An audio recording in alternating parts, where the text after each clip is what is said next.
Hello Maval, बातम्यांचा आवाज, मावळचा विश्वास.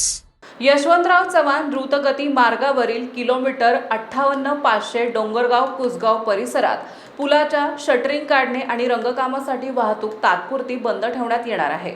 मुंबईकडे जाणारी वाहतूक 23 एप्रिल रोजी दुपारी 12 ते 3 या वेळेत पूर्णपणे बंद राहील. या काळात सर्व वाहने किवळे देहू तळेगाव मार्गे राष्ट्रीय महामार्ग 48 वरून कुसगाव टोल प्लाझाकडे वळवण्यात येतील. तसेच पुण्याकडे येणारी वाहतूक 24 एप्रिल रोजी दुपारी 12 ते 3 या वेळेत बंद राहणार असून कुसगाव टोल प्लाझा देहू किवळे मार्गे वाहतूक वळवली जाईल.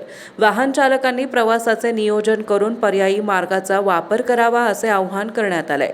कोणतीही अडचण आल्यास नियंत्रण कक्ष 9822 49 82 24 किंवा महामार्ग पोलीस 98 33 49 83 34 या क्रमांकावर संपर्क साधण्याचं आवाहन करण्यात आलंय.